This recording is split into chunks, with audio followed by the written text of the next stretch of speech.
Don't believe in aliens and never going to land. Don't believe in cryptids that leave footprints in the sand. Don't believe in spirits appearing from the dead. The only demons out there are living in your head. Dream crusher, the Lord's non-belief. If you can't prove it, no one can get ready for the dream. A dedicated skeptic, we all know what that means. He's lurking in the shadows and crushing on your dreams. Dream crusher, the Lord's non-belief. If you can't prove it, no one can get ready for the dream. A dedicated skeptic, we all know what that means.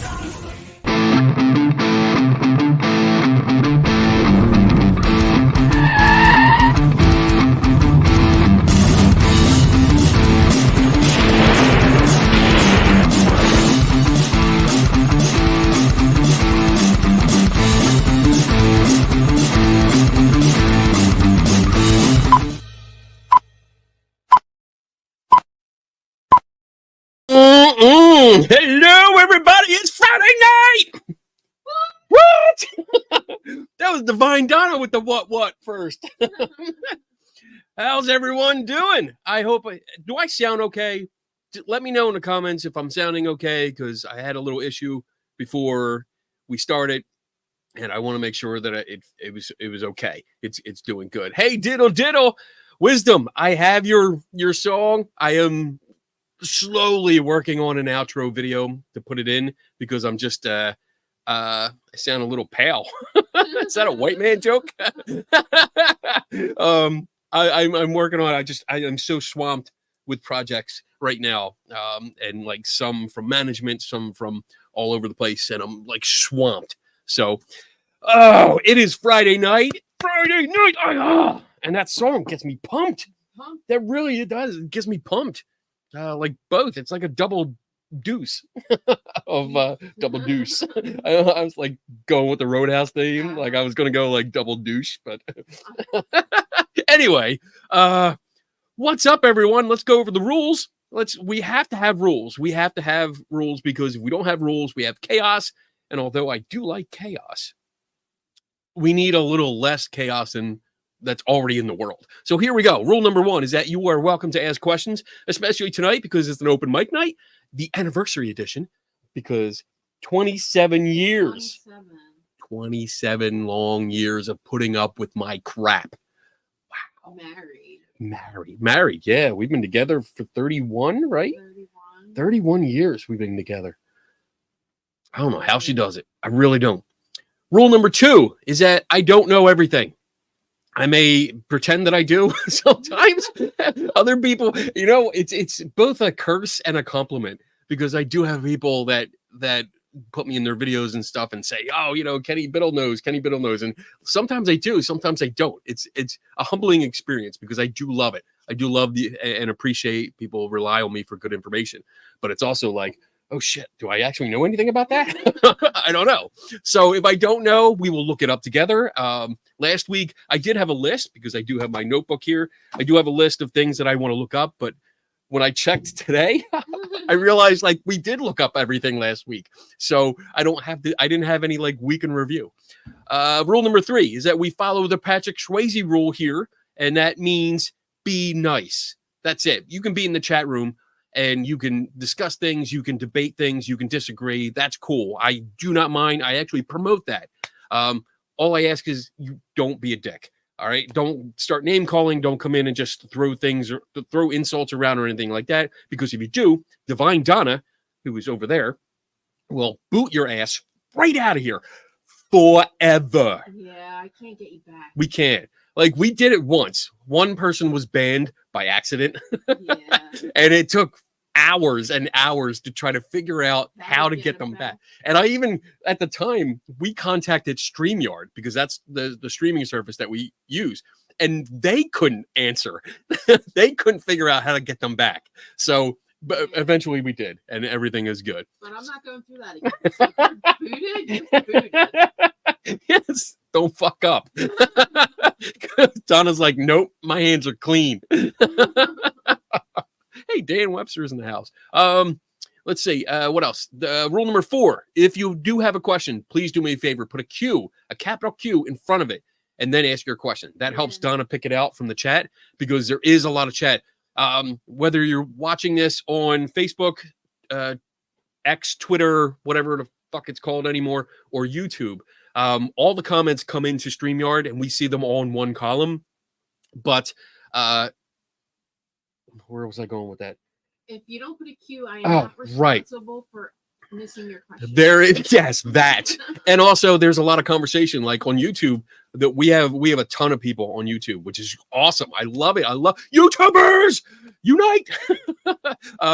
You guys are awesome, but you have a lot of conversations going on. So it does help to put a capital Q in front of the question, and that way Donna can pick it out. And then the rule number 5 is my favorite. Drink up. Ooh. Oh, that's some specialty. That's some cracking specialty right there. All right, let me get this back to my regular thing. Let me look at some of the comments. I really got to go through. I got to say hi to people because there's a whole bunch here. And forgive me, I didn't do it soon enough, but I'm going to go through. Fantastic Publishing is in the house. Jade Kitten, Datsun 510. I think that's what. I think that's how you Datsun, like Datsun, like the old car. Yeah. Oh, okay. We got Julie R. We got Rob Linklater. We got Entity 7 Paranormal. Whoa, we got a lot of people. I'm just going through. We got Debunk the Junk. I love that. Wisdom's in the house. That's right. Tara G. Dawn of the Dead. Oh, I like that pun. That is awesome, Dawn. That's I really like that. Raw Side Paranormal, because they like it raw. The Yummy Donut, which always makes me want a donut when I read your name. Diane's in the house. Kat Mack is in the house. Oh, Jim Clausen. Dr. Jim is in the house. Shauna is in the house. J.R. Scary. Julie, Jaya D, is in the house. Oh my goodness, there's so many people. I love Steve Sacrum. Sarak. Oh, I keep butchering your name. Steve's in the house.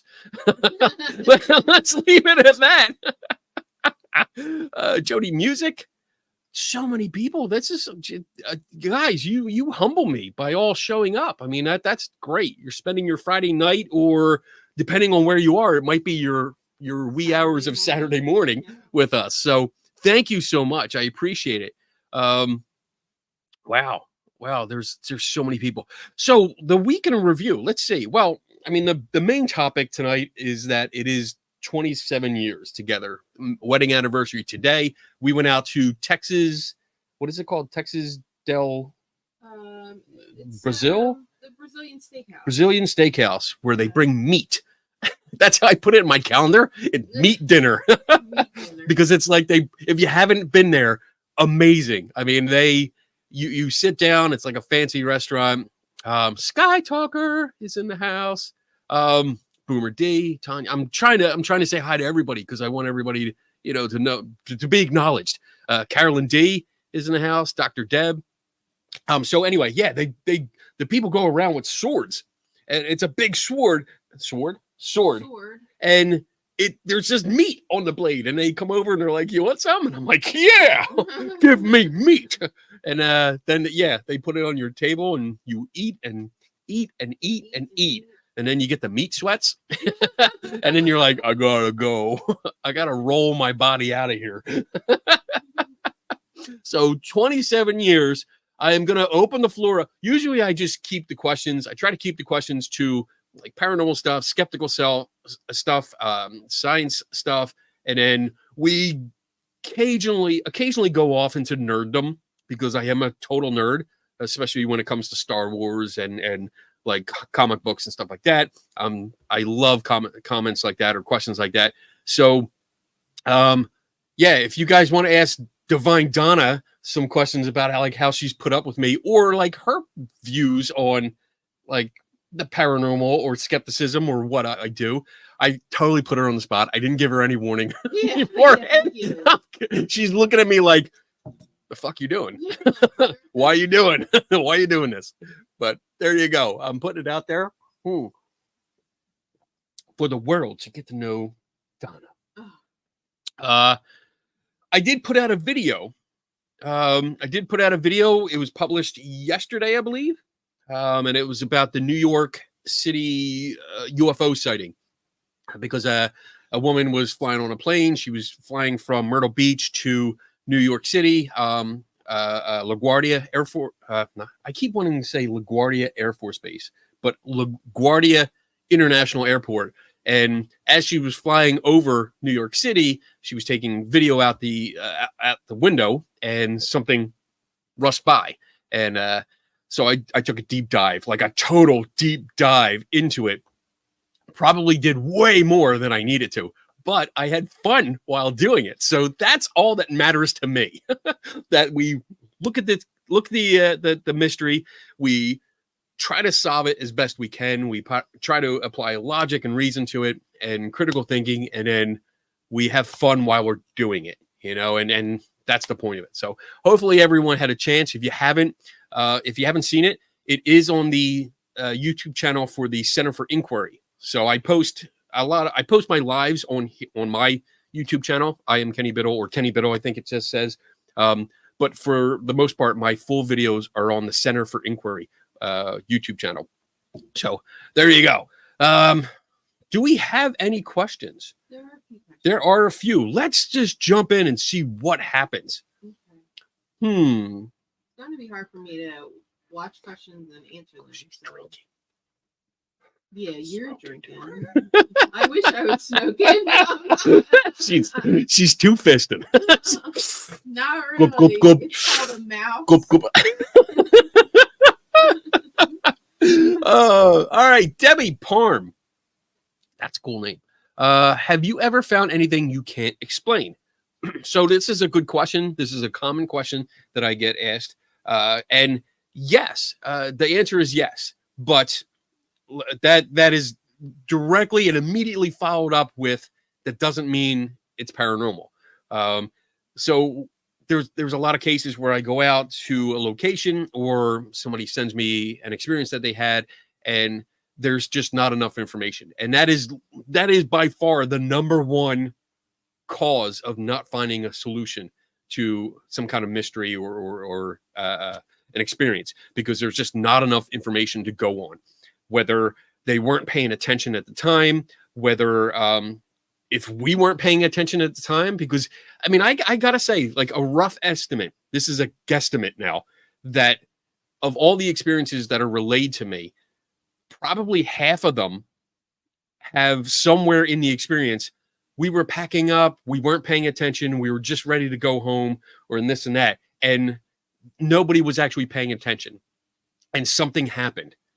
And unfortunately, when you're in that mindset, and I'm not trying I'm not trying to be mean to any ghost hunters or investigators like that, but there is a mindset that when you're at a location that you already believe to be haunted, that something strange that happens is usually associated with the paranormal, and that grows over time. As the weeks go by, the retellings that happen when you meet with friends or you meet with other groups, the retellings of it, and it sort of gets solidified as something paranormal when we really don't know whether it was or not.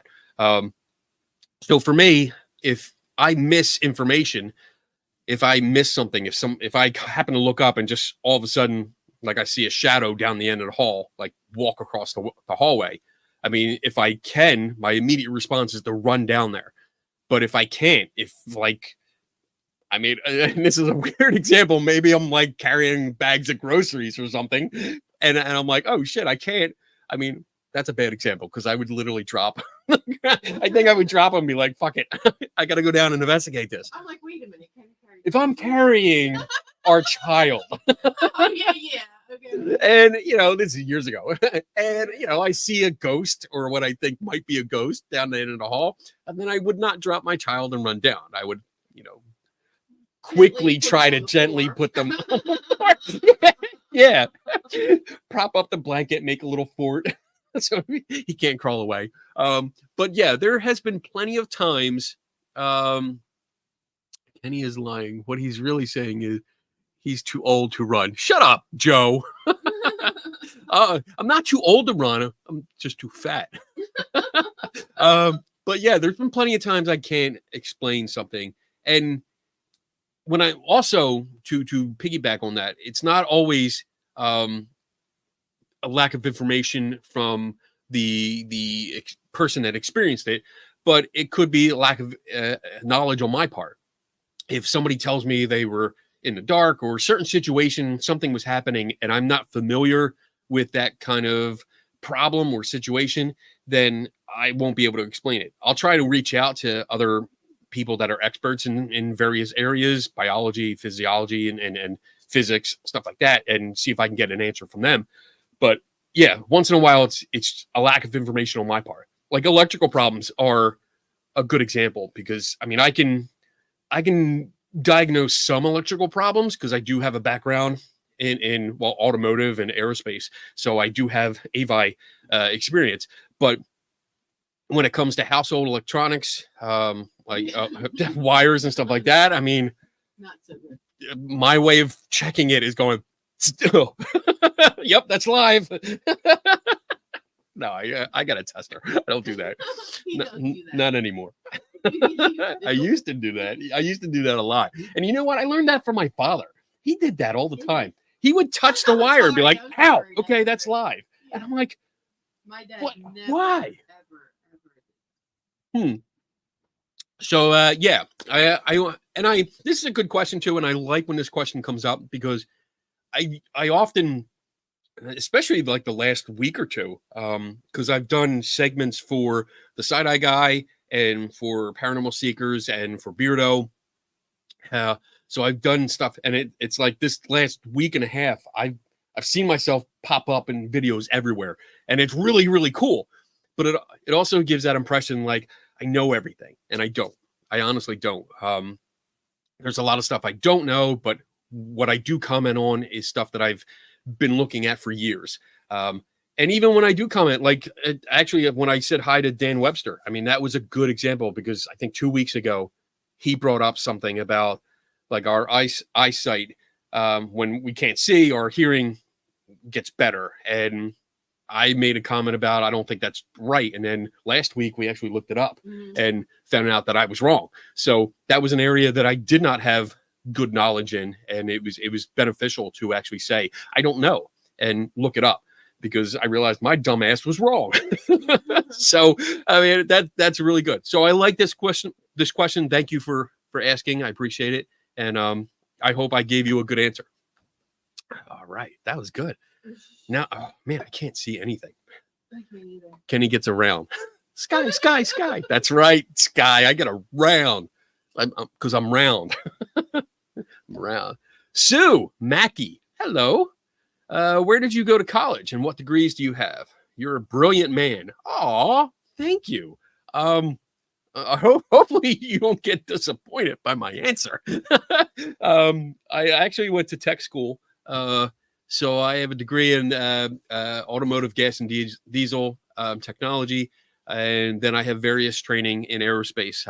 Once I started building helicopters for a aerospace company, an Italian company. Excuse me. Something was stuck. Steak. It was all that meat. All that meat's coming back to get me.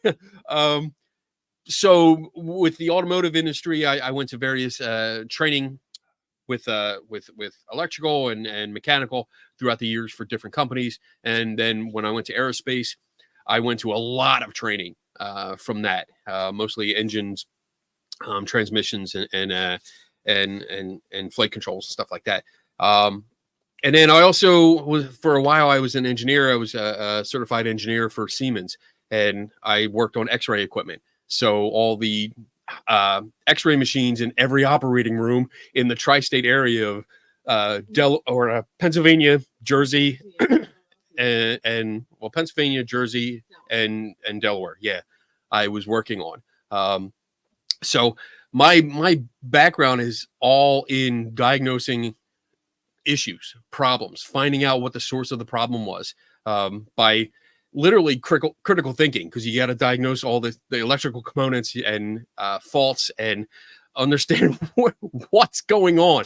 And not to make it sound worse, but usually I had to do this, especially when I was in the X-ray industry. I was doing it sometimes with a patient that was open on the table, and something would go wrong with the machine, and I was literally working underneath them. In between, like at one point, I was between a doctor's legs, fixing the machine because it would not, the table wouldn't lift up and down, and I had to fix it for them while it was while they were operating. So, but yeah, and then I also got. I don't have any formal training in photography or video editing. That's something that was self-taught. So when I got into ghost hunting years and years ago, and then I started actually getting out of it, I started going more on the skeptical side of it. One of the big issues was photography, because everybody was getting all these anomalies. And I think the big thing that really hit me was that everyone that I had talked to that claimed to be some kind of expert was saying how paranormal phenomena was so rare, that it was so special if you actually got it. Yet every freaking group was getting tons of shit every time they went out. So didn't make sense. It was very unbalanced reasoning there. So I started teaching myself photography and getting into like manuals and stuff. Like if you look actually, this shelf and this shelf, and yeah, those two shelves are all photography manuals that I've read. I've gone through them. So I have a pretty decent knowledge base of not only digital photography, but film, and even going back to like plate photography and the inner and outer workings of the cameras. And that's why I have this big vintage camera collection, because I love the old stuff. I love learning how they work, what functions they had or didn't have, what they could do. And they could do a lot with very, very little. And then also I have undiagnosed OCD. That's what I call it, because, and I think my wife can attest to this. Like if there is an issue that comes up and I don't know what caused it, I become obsessed. Oh my God. There you go. Would you like to elaborate at all? No, maybe. Obsessed is not the right word. Yes. I don't even know what to say. He just becomes. I don't know. I become one with the question. Yeah. He doesn't let it go. I don't. I don't. I think that's the number one cause of sleepless nights. Because if something comes up and I don't have an answer for it, I will stay up all night. I can't stop. I just can't. And I keep going until I find that answer. Or until he falls asleep. yeah, literally, I fall asleep on the couch. Sometimes like the pen still in my hand because I was taking notes. But yeah, I get obsessed with it. So that's why I do gather so much knowledge about certain things, and I continue to. I mean, my catchphrase, that never stop learning. That is my philosophy of life now, and that's why I keep going. So I hope I answered your question. It might not be the answer that you wanted, because I mean, I don't know what people are looking for. I should just ask the question. Oh yeah, I know. I'm never sure. I'm just never sure. But I hope that answered your question. Thank you, Sue. Appreciate that. All right. Ian, what's up? There's so many people in the house. I know, love it. So many questions. Has Kenny ever carried a hobbit called Frodo into Mount Doom? I swear, Kenny and Sean Astin were separated. Seriously? Do you think we look alike? Let me see. I don't know. Let me see what he looks like. Sean Astin. Astin. Does that look like me? Well, the younger guy. Oh yeah. Does that look like me? Let me share the screen so you guys can see. Take a vote. Take a vote. This is a younger version of him. Does that look like me? I guess so. Yeah. Now I'm looking at it. A little bit. I mean, This is a little- probably that. That's probably closer. There you go. That's probably closer. There you go. There you go. This is a decent one. Maybe. I don't, yeah, maybe. Sometimes. Maybe. Yeah, it could a little bit. Very similar. Yeah. All right. Cool. We'll see it. Maybe he's my brother. I don't know. I need to call him up.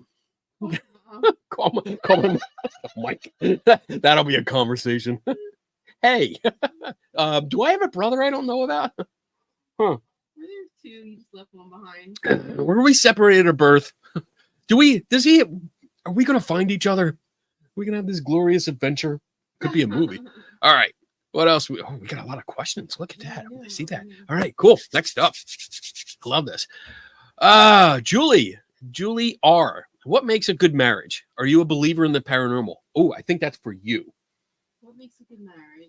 On my side, a good marriage is compromise. And I can't say that enough. The compromise. Sometimes it's more 70-30. Like sometimes. Sometimes I Not can't deny. always 50-50. Right.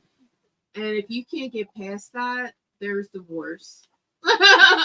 Well, I'm serious. I think that's why a lot of people give up, because if you can't sometimes let a lot of stuff just go, and not take it to heart, then I think that's where people go wrong. I like that. That's good, because it is. You hear so many times, like people, they say like a relationship, it's 50-50. Everybody's.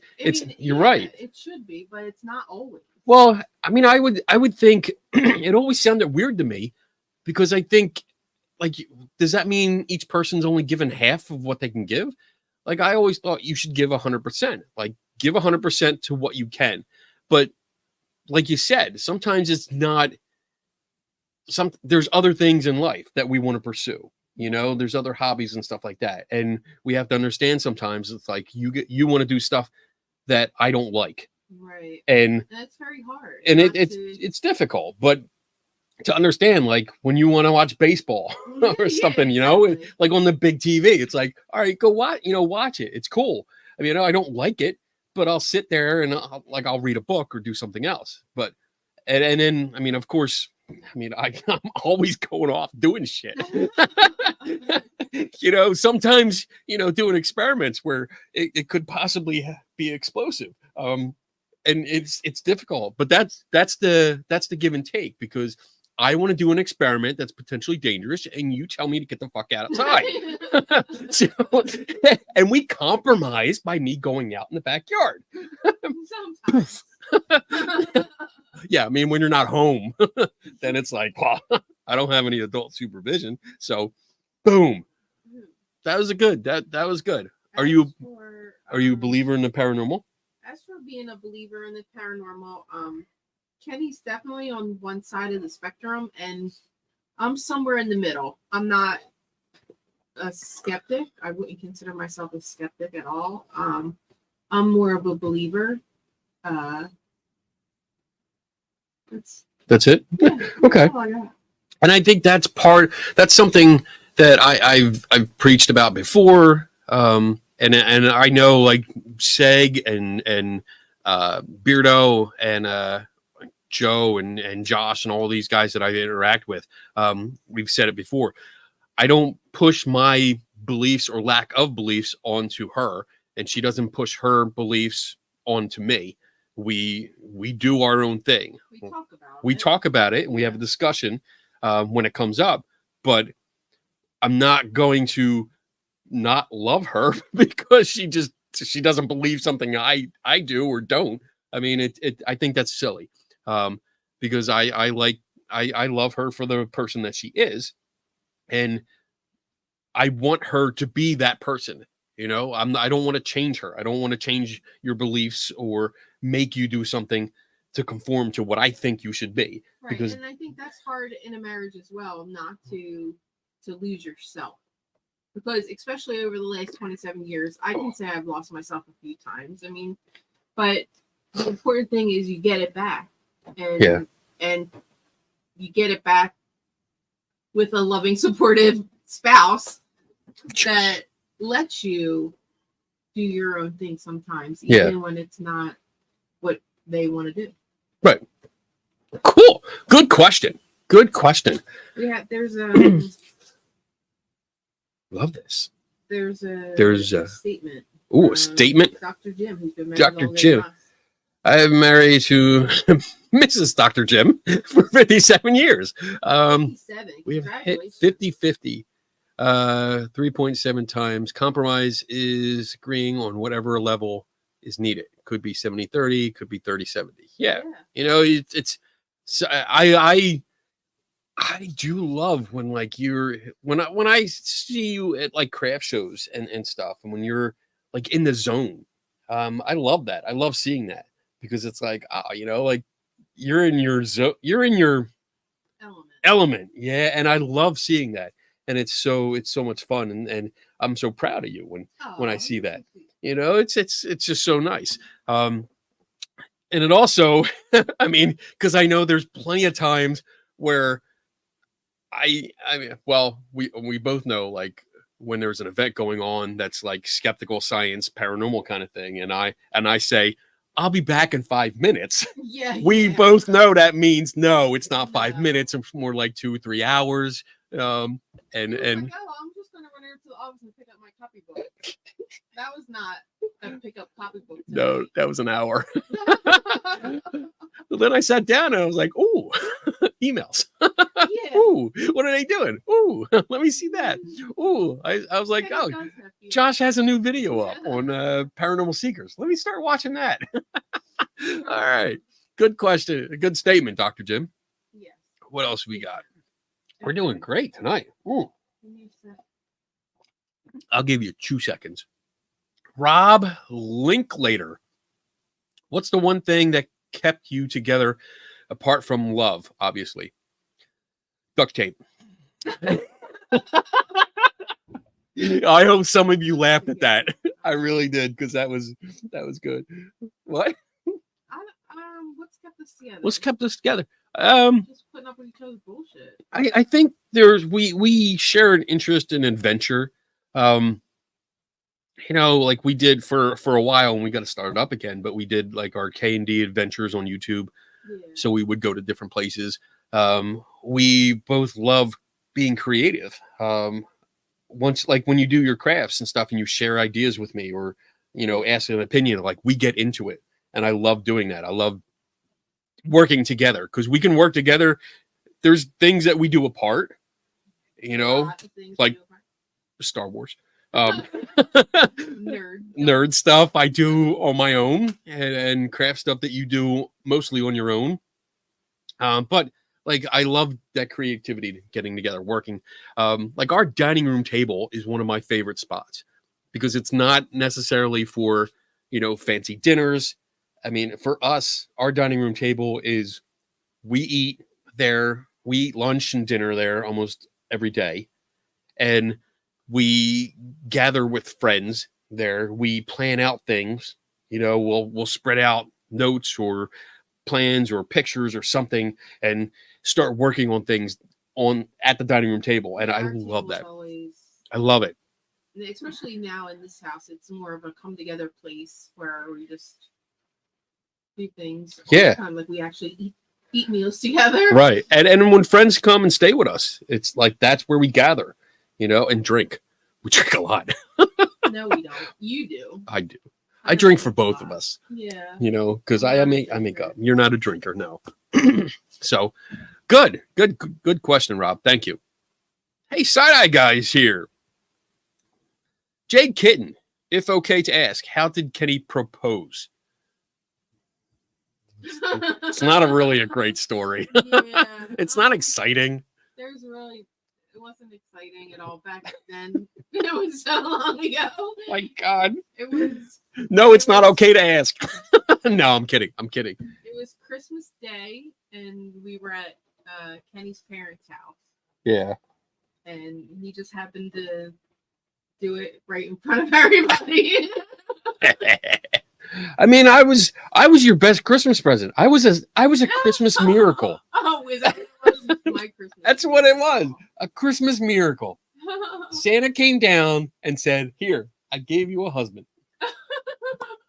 And it was me. There you go. I didn't have a bow on though. No, I think about if he would have, if we would have to do one thing over, if we did one thing over again, I think it would be different. It would be different because it would be totally a flash mob. Hell yeah. I mean, here's one thing you probably didn't know about me. Yeah. I love flash mobs. I absolutely love wedding proposal flash mobs. And I would love to be one of them. Though not just the ones where, because it's like, you know, the couple's out walking around or something like that, and you know, people start dancing and a flash mob starts, and that's it. It's like all of a sudden the girl turns around and the guy's on his knee. No, I want to do where it's like we're both watching and it's like, oh wow, that's cool. And then all of a sudden it's like I start getting into it and start dancing with them and like doing the whole moves and shit. And you're like, oh shit. I'm like, yeah, what's up? Getting my, you know, my jam on. And then propose and just have you think like, oh shit, he's actually look, he's doing the same moves. He actually practiced. Oh shit, what's going on? Like that's what I would want to do because I just love yeah, I'm a sucker for that. But they didn't do them back then. No, they didn't. I mean, that was before our time. It was. We didn't have cell phones that took pictures and videos of everything. We back then.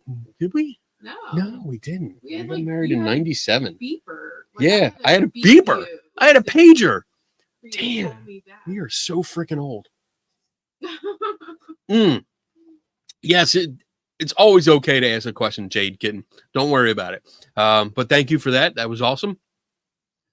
Let's see, Rob. If you see a ghost, would it completely change the way you feel about being skeptical and your science of explaining things? So, this has come up a few times, and my answer would be, it would not change the way I feel. Let's see, completely change the way. So no, it would not completely change the way I feel about being skeptical about things and how I try to apply science to things, because all the things I've applied science and skepticism and critical thinking to up to now have been for good reason. And it's solved that mystery. It was able to bring those cases that I investigated to a conclusion, to a fact and data-based conclusion. So if someday a ghost is shown to be true, proven to be a real spirit of a dead person, some kind of afterlife, that doesn't negate everything else that's out there that still does have a logical explanation. It just gets incorporated into my worldview. So now, instead of the idea that I have that there is no afterlife, my idea would change and say, all right, there is an afterlife. So now we still have to keep working just as hard as I do now to look at the cases that come up to see if they are genuine or not. So I think it enhances my worldview, because it would be great. I mean, I would be so excited and to be honest, relieved that there is an afterlife. But it wouldn't change the way I approach things. I would still approach things in the same way, because when I investigate cases, I'm not investigating with the absolute intention of debunking it. My intention is to figure out what's going on. If I happen to be the one that discovers a ghost, that would be great. I mean, it would be fun. I wouldn't be out of a job because there's still plenty of things to investigate and look at and expose. But it would just be the beginning of something else. Something else. It would enhance my job. It would put more pressure on me and more intensity because now you have. There is a possibility. This adds an element. That's what it does. It really adds an element of the conclusion, possible conclusions to it. So I think it's really fascinating, and I think it would be a great concept if it were to happen. But yeah, it would not change. It wouldn't change the way I approach things. It would just add on a new possibility. That's all. That's it. Good question though. That was good. I like that. Yeah, I really did like that. Boo Productions. Who let him in here? Is that Mountain? Have you bought handcuffs yet for your next investigation? Oh my goodness. Have I shown you that yet? I saw the pictures. Oh. Yeah. And we're not talking dirty. I have those pictures too. But so no, and I'm totally gonna call you Mountain from now on because I think that sticks. But I mean that I guess you can call it an experiment. That was not my idea. That was I believe that was Dawson and or Josh, because both of them were the ones that had handcuffs, which was really really disturbing to both me and Seg. But I think it was good to show them if this was an experiment that they do, and I think it was Dawson's idea. And if Dawson's here, correct me if I was wrong. Or Seg was there, so I know Seg's in the chat, and Joe's here too. So, but I think it was Dawson's idea that it came out. And I mean, I did it. Dawson and Josh both brought it. Yeah. I mean, it was an idea because I think they've done it before. It sounded like at least Dawson has done this before, or at least had this idea. So, I mean, I'm all for testing it. I'm all for testing something, even if I don't think it's going to pan out, even if I hypothesize that it's going to be a waste of time, which was proven. I proved my hypothesis, but I'm going to try it anyway because pervert. Shut up, side-eye guy. Yeah, I mean, it was interesting. He's funny. It was interesting, and I'll try almost anything once, because I just want to. That's why I did the Estes method, which I think is just complete bullshit. I think it's a complete waste of time. Yet I tried it anyway, even though I did try it before. We did it on our front porch because I wrote about it, about the headphones not sealing right and where you can hear other people. But I tried it this time and they had the volume all the way up, so I actually couldn't hear anyone talking, which was interesting to hear the questions Joe was asking. Yeah, I know what you said, Joe. But yeah, I tried it anyway and it was still annoying. And I mean, that only solidified that it was a waste of time for doing that. So yeah, I won't have handcuffs. I don't plan on buying handcuffs or having them available for future investigations because there is no need. No. That was more of a fear-based kind of ghost hunting idea that had no basis in an actual investigative method. So, but yeah. I hate the Estes method. Hate it. I'm with you, Seg. Yeah, it's just a waste of time. All right. What else we got? Cat Mac. Cat Mac the knife. I keep wanting to say that. What? Mac the knife. Oh. I see Cat Mac, and I don't know why, but in my head, I go back to those commercials. Oh. Mac the knife. How did you two lovebirds meet? Oh, that's an interesting. It's probably more interesting than my proposal. Yeah, it definitely is. I mean, it really goes. It goes with the theme of the show. So we met at my grandfather's funeral.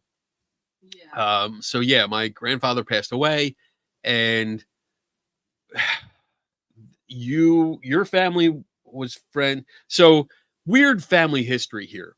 So my grandfather was married to my grandmother, had my father and my aunt, and then after they were born, some years after they were born, my grandparents got divorced. My grandfather, well, both grandfather and grandmother both remarried. Grandfather remarried, and then after I was born, he had 3 kids. So I have two aunts and an uncle that are younger than I am. And as that family grew, they were only like 2 blocks from you or something like that. I grew up with them. Yeah, so you were like the same age group, and hung out with them. So they were all friends in the same neighborhood. You guys did like the ball field and stuff, like baseball, sports, and all that. Yeah, we were camping together. We just did everything together, our families. So when Kenny's grandfather passed away, he was in my life a lot. I mean, right. I remember growing up with Jack. We call him Jack. Right. So when he passed away, it was a big deal. I mean, when she says big deal, I mean the line for his viewing wrapped around an entire city block, like all the way around, and that was for hours. So, like, this was a popular guy, really popular, really well known and loved in the neighborhood. So we were there, and so we were like, I think like 13 years old. Yeah. And pretty young. Trying to get through a funeral with hundreds and hundreds of people. And yeah, there wasn't that, like, when you go to a viewing and like it's a small group, and people are around, and you're kind of upset in the beginning, and then you kind of regain your composure and everyone's kind of chatting because it's usually family that you don't often see that come in. No, this was hundreds and hundreds and hundreds of people. So hours and hours of kids that are stuck in a funeral home that can't go out and do anything.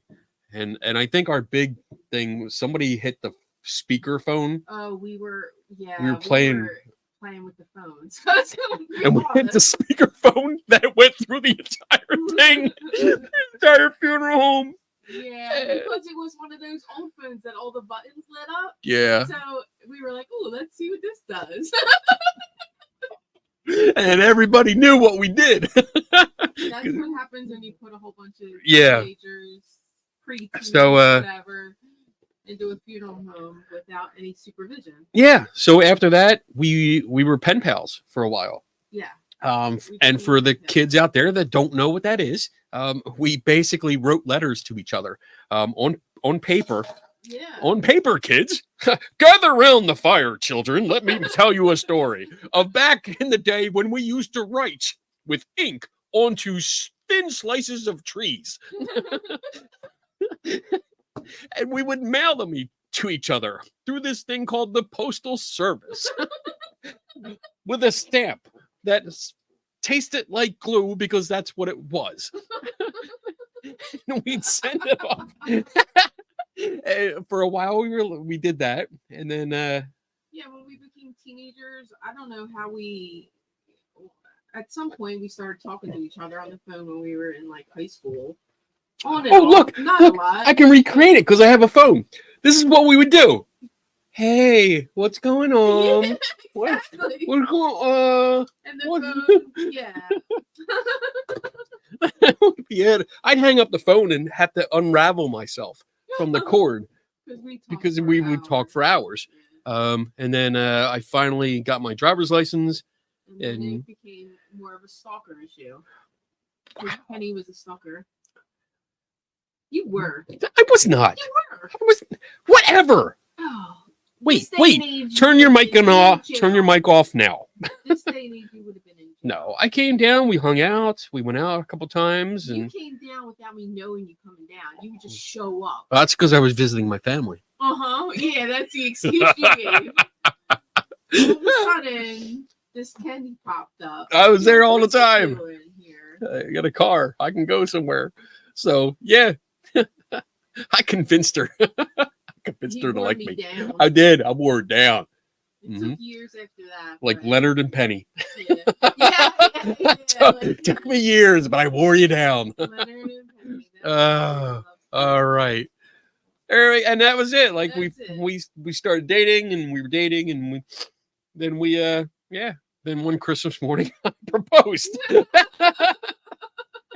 And it's been an adventure ever since. Yeah. Yeah. All right, there you go. Yeah, so we've known each other for a long, long time. All right.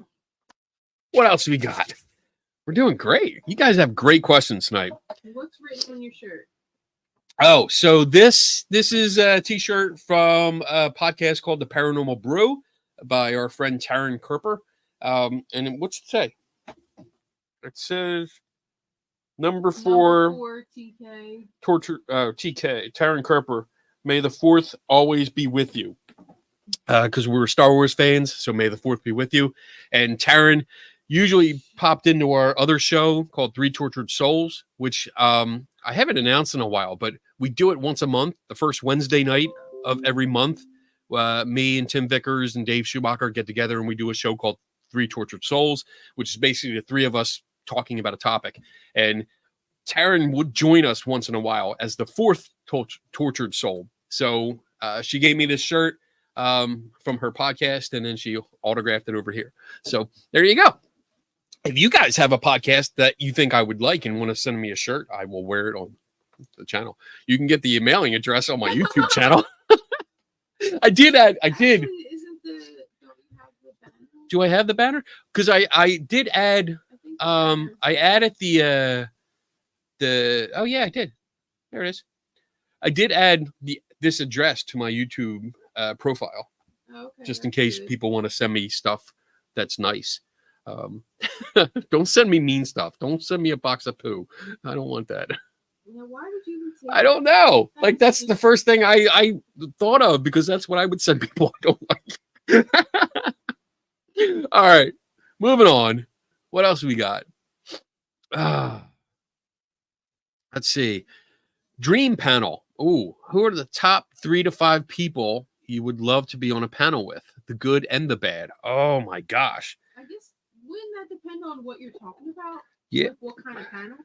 I guess. Yeah. What kind of?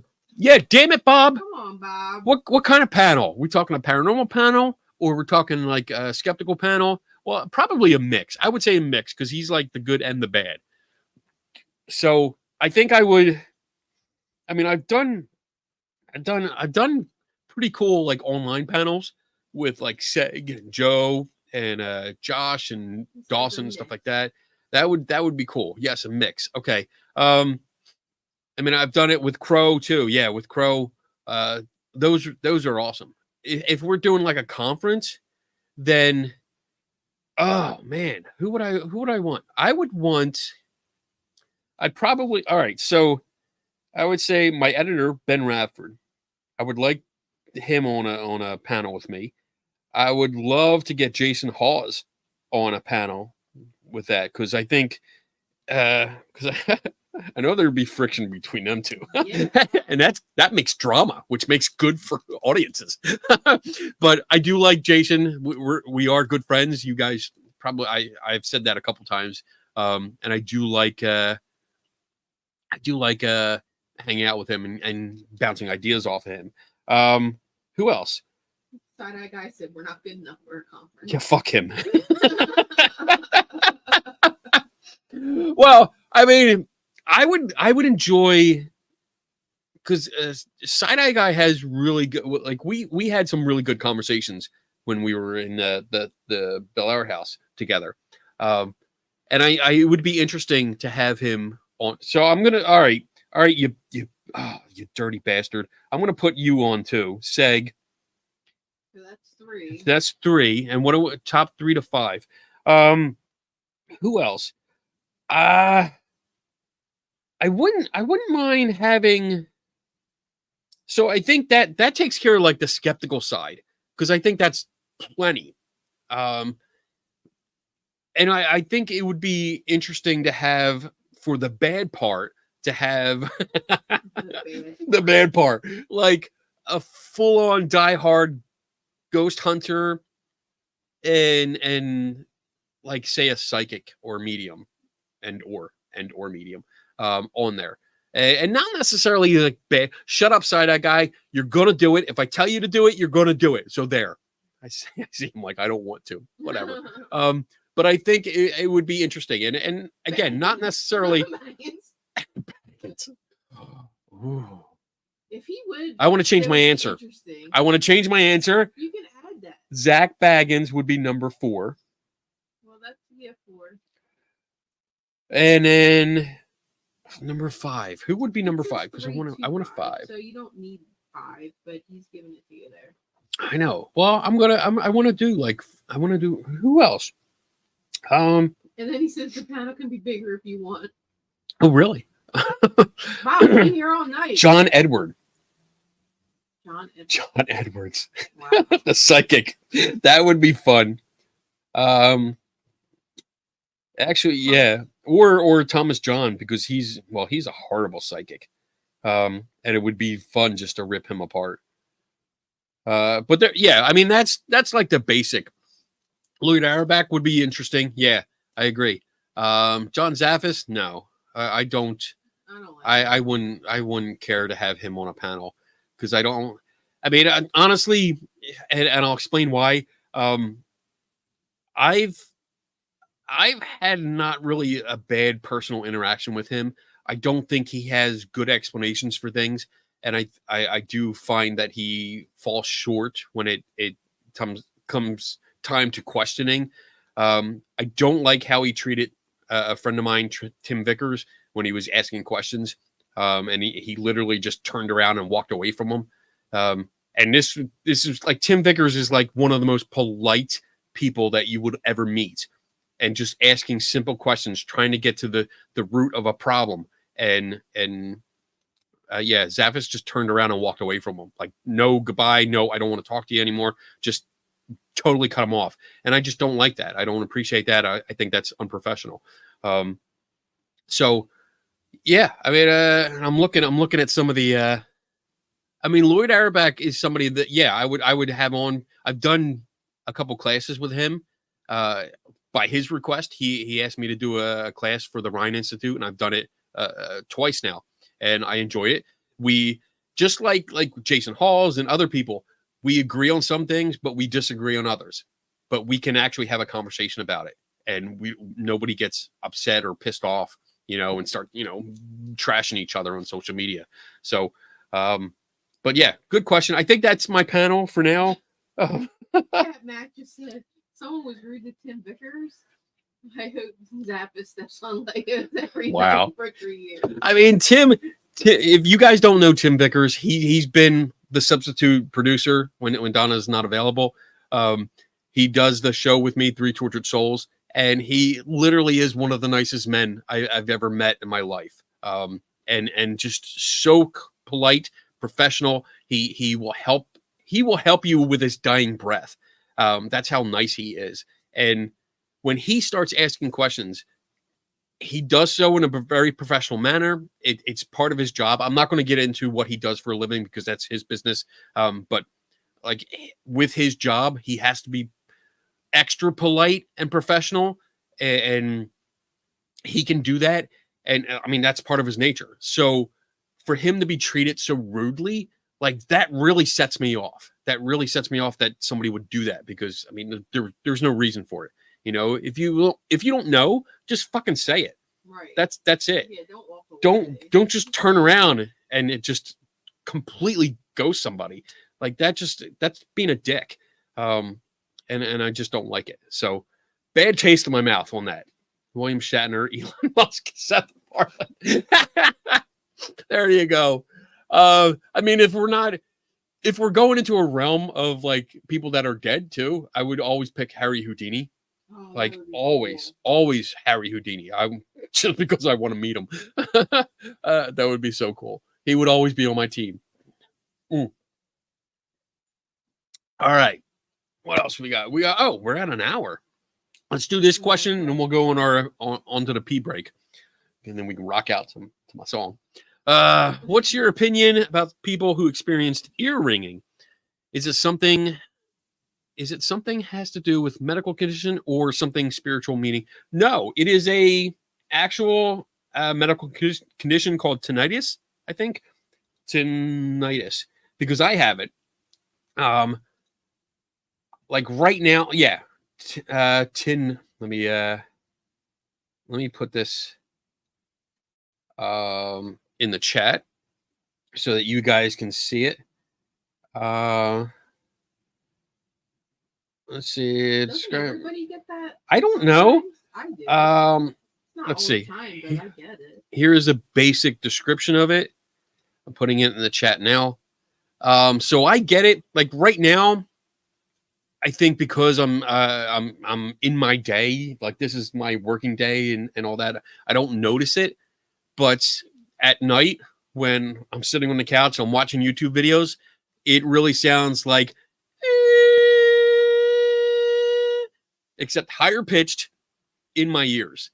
And sometimes it's so freaking loud that that's all I can think about. Mm-hmm. Like all I know is there is a ringing and it won't stop. And that's probably why I stay up so long because I can't. I'm learning something new about Candy Biddle. I can't. Yeah, I mean it's so freaking loud that when I lay down, like that's why I sometimes when I come to bed I get back up and go back out because all I hear is that ringing, and I can't sleep. So the only course of action is to stay up until I pass out. And that's usually what happens. Like I stay up and watch videos until next thing you know, I'm waking up in the morning. Because it's so loud. So yeah, there is something, and there's a lot, like if you look on YouTube, you'll find tons of people saying that they have a cure or this will help with it. I've tried it all. Nothing has ever helped. So that being said, also know I've never gone to a doctor and said, hey, I have this. What can you do about it? So I haven't gone that route yet just because it's too bothersome. Yeah, I can't justify going to a doctor and saying I have this problem and going through treatment because it's like, it just annoys me at night. It doesn't annoy me during the day, so I don't bother with it. So that's why I'm going to drop dead one day. I'm just going to drop dead. I wonder if there's noise machines, the green noise and the brown noise. I wonder if that would help you. So, I mean, I've tried that. So, like when we see the commercials for, brown noise, I'm like, he wore the brown pants. I don't want to do a brown noise. That just doesn't sound right. But I've tried that and it doesn't, the ringing in my ears overtakes it or it drowns it out. Yeah, you should see a doctor. Yeah, really. Maybe. So too. It's probably his lack of hearing. Well, that he refuses to accept. What? See? No, I mean, I know I don't have. I know I don't have good hearing. I mean, I spent many years as an auto mechanic and air tools. Anyone that was an auto mechanic, air tools are just a bitch on your hearing. And I use them, I mean, every day, 6 days a week. All right. So we're going to go to commercial. We're at the midway point and we still got a bunch of questions. You guys are awesome. I love you guys. I love you guys that you hang out and you give me all these questions. These are great. All right. Let me get to our brand. Let me find the videos. There it is. All right. So I will see you back here in exactly 4 minutes and 9 seconds from now.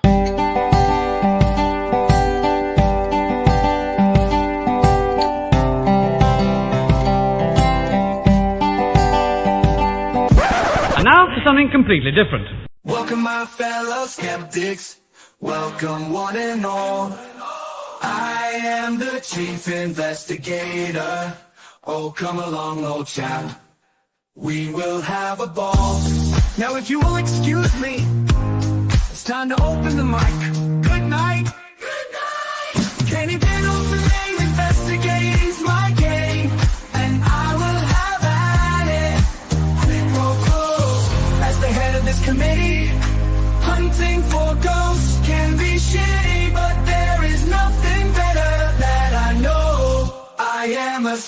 skeptic through and through. I question everything, don't you?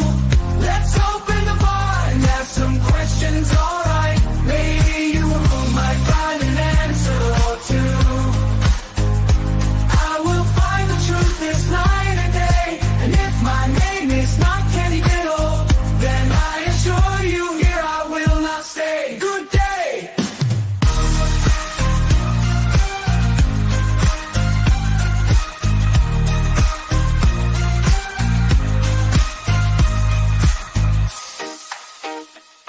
Kenny Biddle's the name, goes hunting's the game. I won't let anything get in my way. Too many fakers out there, too many chefs, too many toe tappers, none of it makes any sense.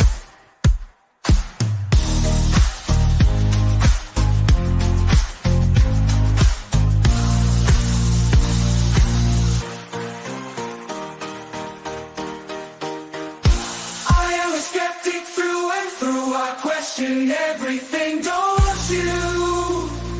Let's open the bar and ask some questions, alright. Maybe you might find an answer or two. Who knows? There may be ghosts in the machine, but trust me, I am not so keen. I prefer to see these things clearly, not in 144 clean. I am a skeptic through and through. I question everything, don't you? If you don't think I am right, let's open mic night. Yeah, yeah.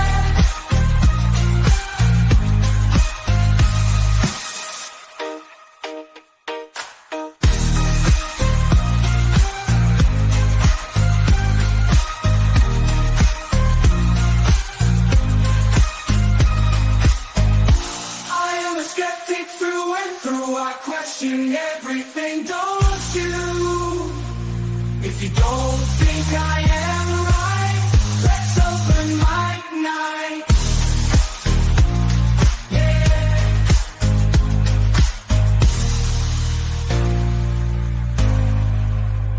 If you have an answer or two, let Kenny Biddle solve it for you. Let Kenny Biddle solve it for you. The one and only Kenny Biddle. Kenny Biddle. Kenny Biddle. Kenny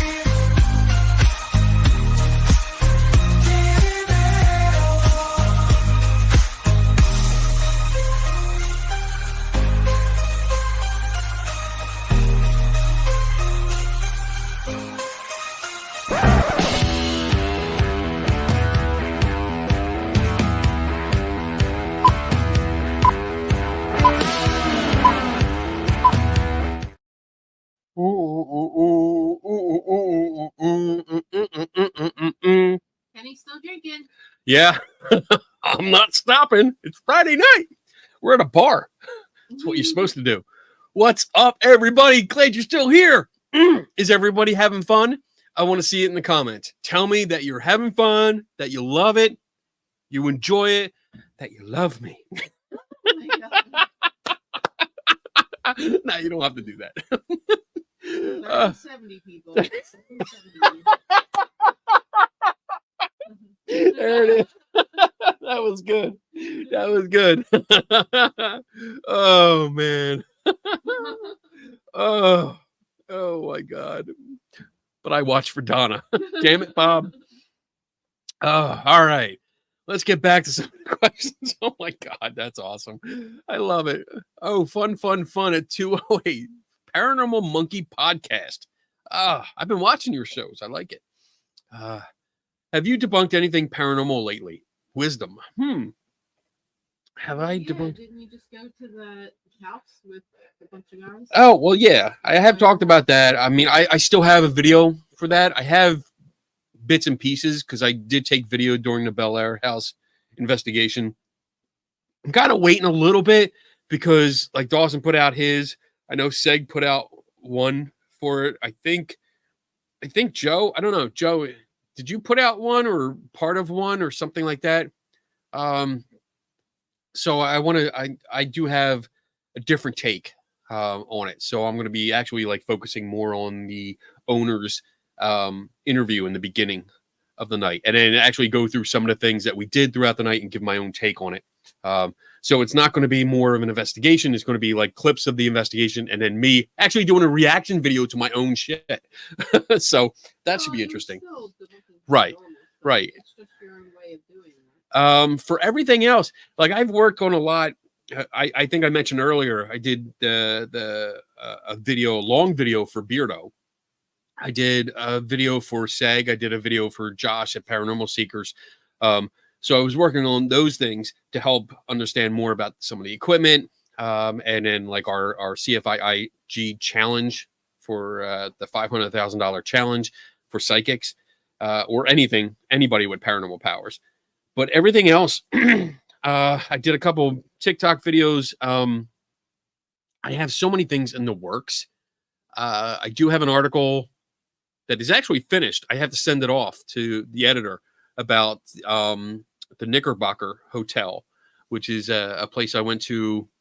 Oh my God. It was like September of last year that I went to. That's how far behind I am on things. But I was invited there for the world's largest ghost hunt kind of thing. And I stayed, I looked into some of the claims that were associated with the building, and then also some of the pictures that they have hanging up that are allegedly of ghosts. So I mean, that's my bread and butter right there. So I went through those and explained what those photos were. So that should be coming out soon. And there's a few other things in the works. Again, I have so many things in the works, but then I get piled up because there's a balance here, because you guys know this is my job. So there is a balance between things that I want to do and the things that I'm asked to do. So lately, the last month or so, the things that I've been asked to do have far outweighed the things that I want to do. So you don't see a lot in the public except for what I've been doing for other people. But it will be catching up pretty soon. So hopefully that answered your question. Plus, I still have the outro video to do, because we listened to the song you wrote, Wisdom, before the show started. Yeah. I had it on. I was jamming to it because I was like, yeah, this is great. I love it. All right.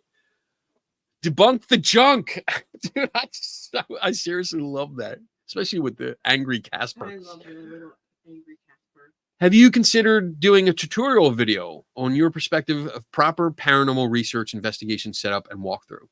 So, yes and no. I have not done a tutorial video per se to put on YouTube, but I do it for workshops. So for we have a big science convention called SciCon, and it's been in Las Vegas for the last 7 years or something like that.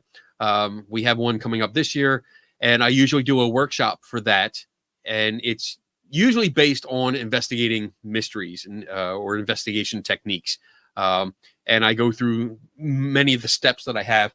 I can't show you because it's actually behind the camera, and I can't twist it that way. But I have a poster, which I really should. Maybe I can market that somehow or put that up as merch, because I do have a poster. And let me see if I can bring that up while I'm talking. I do have a poster that is it's about solving, or it says strategies for solving mysteries. And it has a cloud in the middle, and it shows a whole bunch of different strategies around it. So if I do that, if I pair that up with, hold on, a handout. So this is a handout that I give when I do my workshops, and it actually lists all the strategies that I have on the poster, and it explains them. It gives you a good idea of what they are. And I mean, if you want, if you guys want to, you are welcome to email me, and I will send it to you. Where's my email? There it is. I'll put it up there. You can email me, ask me for the document for strategies for solving mysteries, and I'll send it to you, because it's not something that I sell. It's free. But I do have a poster that I made, and I usually put that up, and I do the workshops. And I go through not only explaining what each step or each strategy is, but I also give you examples. So I use a case that I worked on, that I personally worked on, and explain how that strategy actually helps solve that mystery. So I usually do that. It's kind of hard to do in a video. I mean, I could do like a multi-part video on it. And I mean, I don't know if I would want to, because I like doing the workshops. I really like doing the workshops. And plus, usually the cases that I do cover, I've already written about and or made a video about. So they are in the public domain. They're out there. It's just I get a little bit more in depth when I talk about it during a workshop. Incidentally, if you're in the North Carolina area, the Raleigh, North Carolina area, coming up on the 25th of this month, I'll be down there doing one of these lectures. So I'll post a link if you guys want it. Let me see. Where is that? I was looking for the poster, right? Yeah. Oh wait, is that it? Wait, nope, that's not it. That is not it. That's not it either. I have to find it. I know I have it because I mean, obviously I printed it out. But I just have to figure out where I put it, because sometimes I forget where I put stuff, and it's like, oh wait, there it is. There it is. So I can open it up. I think, yeah, that's a black and white version. I don't like that one. I'm going to do the color one. Smaller poster edition. There it is. All right, so I'm going to share the screen, and then you guys are welcome to take a screenshot if you want to. I don't hide this information. That's so that's the poster that I go by, and it goes around, and I keep it up. Actually, it's on the wall up here, so when I'm looking at my stuff, I can actually look at it, and it reminds me in case I'm stuck or I hit like a wall, or like I have a brain fart or something. Then I can look at the poster and go, all right, what haven't I tried? And I'll go around the entire poster and see like something like I don't know, stay in your lane. Well, no, stay in your lane actually means like don't talk outside of your expertise. But like what's on the screen, and that's over here. What's on the screen, and that usually means like when you're watching videos, sometimes you need to freeze frame it, and you need to look frame by frame and look at everything on the screen. What's in the background? What are they holding? How are they holding it? Is their thumb covering up a setting? Like this kind of stuff that you need to look at. So, there you go. Hopefully everybody got it. But that's the kind of thing I do. So I don't think I'm going to actually make a standalone video for that, because I do kind of save that for the workshops that I do in person. Or if if there's a group out there that wants to do a video call, like a Zoom meeting kind of thing, and do a workshop that way, I also do it that way. So if you're interested and you have Rob True, Kenny does have an ascot. I do. Somebody bought him one. Wait, They were just talking about Scooby-Doo. Wait. I gotta find it because I know I have it. Oh, where is it? Oh, there it is. Wait a minute. Here it is. I got it. He can be Fred. There you go. Somebody bought me this years ago because they were calling me Fred, and they bought it for me. So yes, I do have a real true to life orange ascot. So yeah, there you go. So there you go. If you want a screenshot so you can make fun of me later, here you go. I'll give it to you because I don't mind making fun of myself. There you go. That's a thumbnail right there. All right. Awesome. I had to put that up. I got a lab coat too. And that's not because I want to look like important. This is a funny story. Me, Tim Vickers, and Dave Schumacher, who do the Three Tortured Souls show, we each bought a lab coat to make fun of certain ghost hunters that would wear lab coats during conventions, during like their lecture, because they wanted to look sciencey. No fucking clue about science, but they wore the lab coats to look important.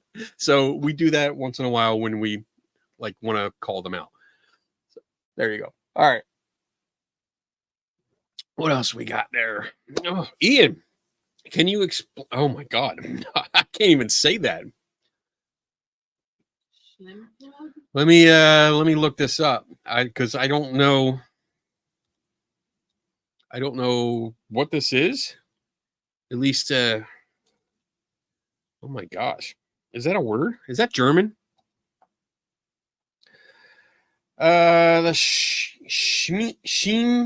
Schimpflug principle is a description of the geometric relationship between the orientation of the plane of focus, the lens plane, and the image plane of the optical system.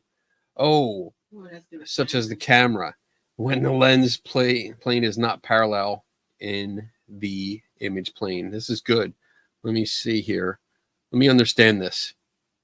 What they're doing here. Subject plane, huh? Lens plane, light, focus. So no, I can't. I don't have this. Let me. We're gonna write this down. This is. We can look it up later. Donna's like trying to save my ass, going, no, you might want to write this down because this is interesting. Principle. I mean, this is good. I like when there's stuff like that I don't know. The answer to that question would be description. Normally, the lens and image, film or sensor planes of a camera are parallel. Normally, okay, yeah, I get that. I see what's going on here. The plane of focus is parallel to the lens and image. Yeah, the planar subject, such as the side of the building, is also parallel to the image plane. It can coincide with the plane of focus, and entire subject can be rendered sharply. If the subject plane is not parallel to the image plane, it will be in focus. I agree. Only, yeah. I agree. This is way too complex. This is yeah. All right, you're right. I'll get back to you on this. I will go through this. I understand what's going on here because it has to do with depth of field, and trying to correct for that. It looks like trying to correct for depth of Ian. Yeah, Ian. Kevin. There's only one Ian that I know in here, so that helps. But yeah, I mean, I'll look through it because I'm as soon as now that I'm looking at it, I'm kind of getting an idea, but there's no way I can explain it in simple terms because I have to.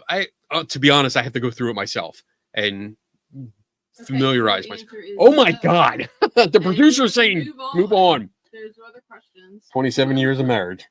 70-30. Still loving it. How many times can you say Thank you, Ian. Since I am also drinking for Donna, can we get extra breaks? Yeah, you can get an extra break anytime you need, Dr. Jim. Dr. Jim. You can like put it on the phone and just take it in with you. Lay it on the sink. Oh man. All right. Moving on. There you go. You're right here. Behind every great man is a great woman rolling her eyes. So Thanks, Josh. Yeah. I don't roll my eyes. I do. Do I roll my eyes? Woman. Yeah. No, like in general, now that I think about it, it's like I don't really roll my eyes. Like that's like doing something like that. No, I usually like if somebody says something, I think I used to do that, but now I look at them like in such disbelief. It's like you stare at the fuck. What are you saying, dude? Depends on who it is. Can you be a believer but skeptical too? Yeah. Donna said it. So yeah, I mean, when we break down the concepts, skepticism means to have doubt. That's all it is. It doesn't mean that you disbelieve. It doesn't mean that you toss it away. What are you doing? Fly flying around. Oh, I was like, I thought you were like casting a spell on you. Something like, all of a sudden, I was like doing this. And I'm like, how high are you? I'm not. Okay. I'm not smoking. All right. I'm not drinking. So, yeah, Water. skepticism is basically just having doubt about something and wanting more information. You're not sure about it. Usually it applies to an extraordinary claim or pretty much any kind of claim, but we most often hear about it during extraordinary claims.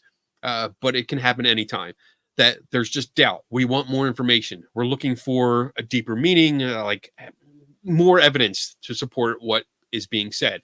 So, but you can put that aside.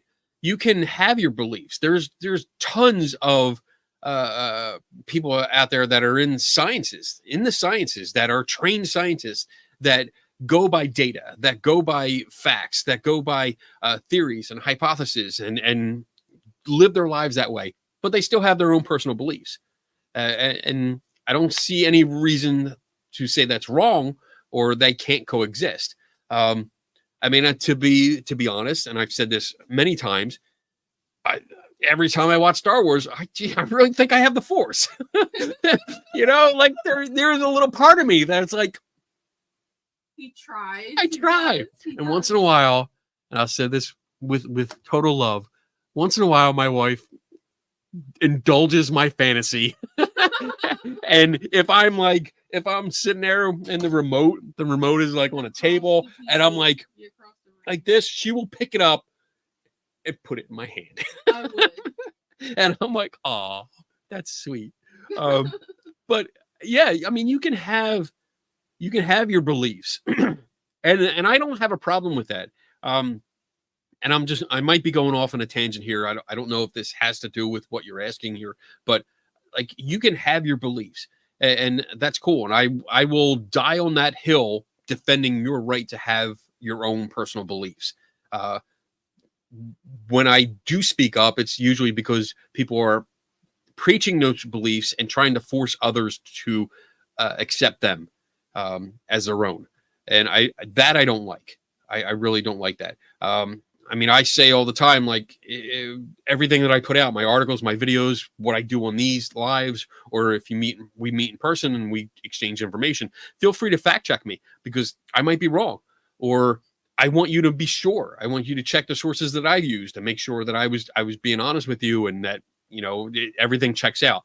But for me, like, I really don't have beliefs. I always say that, like, I don't have beliefs. I have ideas, but even my ideas are more like, maybe I can move that thing with my mind. I don't know. We have to keep moving. We have a lot. All right. Yeah, So I hope I run answered your question. I have to move on because we have a lot of questions. Yeah. Damn it, Bob. If you were given the opportunity, would you ever go on a NASA mission to the ISS or even to the moon? Hell yeah. Absolutely. Absolutely, I would. For several reasons. I mean, the moon, space station. That's not a moon. That's a space station. I mean, yeah, I would do that just to be in the shuttle, just to go like look out the window and be like, that's no moon. Oh my God, I get chills just saying that.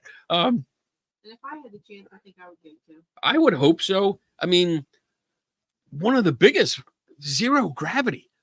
I will be able to fly, like push off and fly.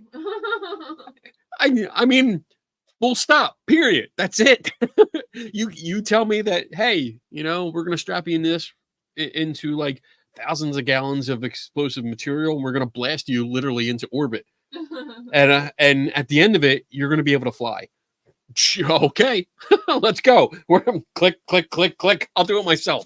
Yeah, I absolutely get on would. A cruise ship, but he'll fly to the moon. Right? Yeah, absolutely. I mean, to get that, and I would live stream the whole thing, and with the title "Fuck you, flat earthers." Like that would be the title of the live the entire time because I would show the curvature of the Earth. Oh, that would be so awesome. But yeah, I definitely would, because I think that would just be a fascinating experience. You know, like growing up, watching Star Wars, watching Star Trek, having these ideas, like hoping that aliens were real and UFOs were real, and just Did you bring your lightsaber? yeah.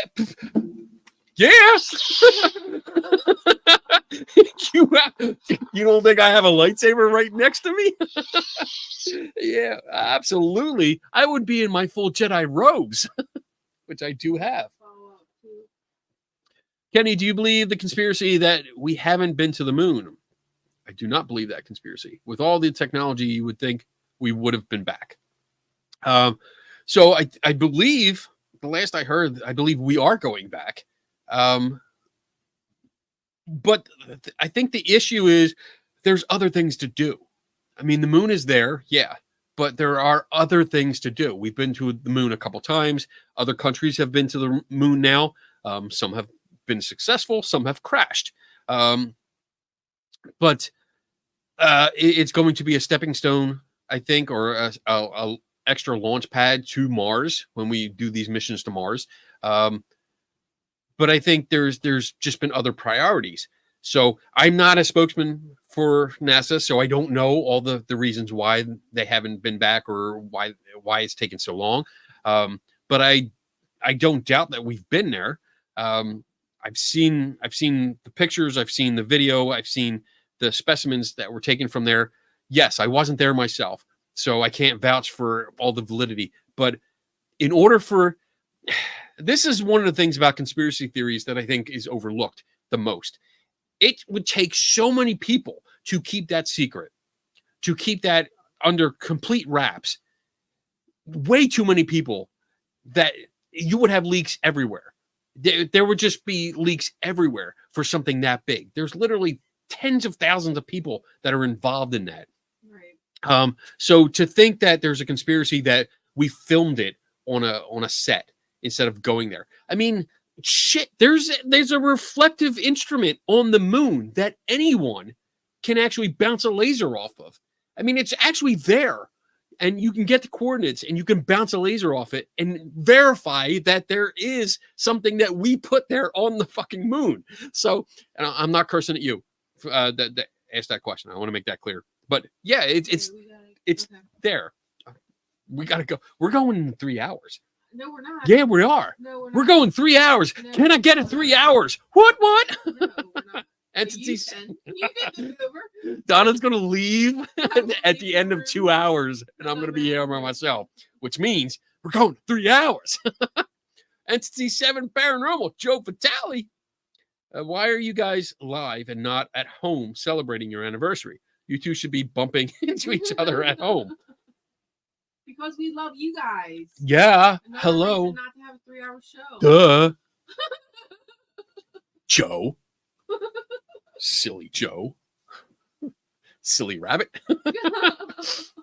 Dr. Jim, for Donna, what home recipe do you make for Kenny that really knocks his socks off? That should be a recipe for, or that should be a question for Kenny. Kenny, what knocks your socks off? Everything you cook. What? Because Kenny can't cook. That's a yeah. If it don't go in the microwave, I don't make it. Nope. Actually, there's 2 rules. Like, if it doesn't go in the microwave, I don't cook it. And if it takes longer than 10 minutes in the microwave, I don't fucking cook it. Because I mean, microwave means I get my food now. Yeah. Not 20 minutes. No, I have an answer to this question. The mac and cheese that you make. The shells mac and cheese. Oh my God. It's like a baked mac and cheese. And it's like, I'm going to say, I want to say something, but I don't know how everyone's going to take it. So I'm going to premise this statement with a short story. So one of my best friends, when I was working in aerospace, was Big Tony. Yeah. Big Tony, big black guy. All right. Big Tony. Big black guy. We good friends. He is one of the people that I still hold responsible for pushing me to push, quote unquote, my brand, to get myself out there and do more. But we would have conversations all the time. about everything from life to afterlife to politics to religion to race. And it was somebody that I could have a conversation with and felt comfortable with. And we had conversations about race sometimes. But we would always have fun with it too. We could joke around with each other. And he invited me to actually he hired me to photograph a family reunion that he was hired, that they was having. And one of the things that he kept telling me is like, you're going to love the food. When you get there, you're going to love the food, and especially the mac and cheese. And I was like, well, I mean, Donna makes really good mac and cheese. And his reply was, you haven't had black people mac and cheese. And I was like, what's that mean? Where do I go from here? Like, I don't know how to answer that. And he's like, no. You can have your mac and cheese, but until you have black people mac and cheese, you have not had mac and cheese.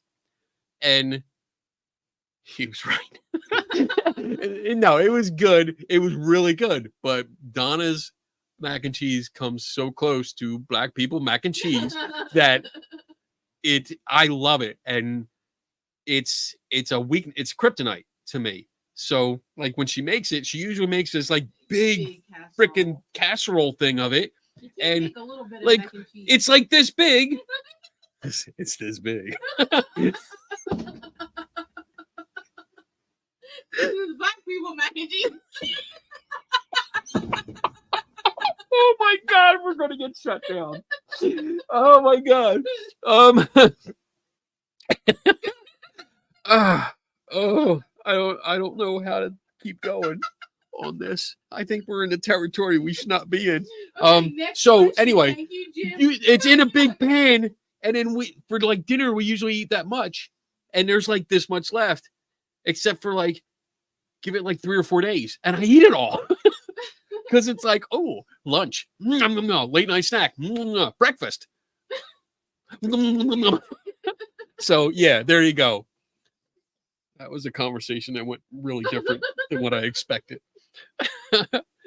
Oh, I miss Big Tony. Oh, Maybe we can go visit him when we go down in a couple weeks. Side-eye guy, shag, marry, kill. Oh, me, Dawson. that's the question. Oh my goodness. Wow. You spent the weekend with them. I like how he says Who shag. would you marry? Shag. Kill? Shall we shag now or shag later? Wow. So I don't know. Oh, well, let's see. Yeah,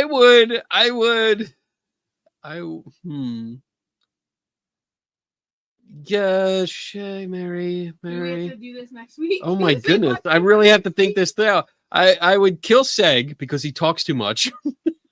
I would probably,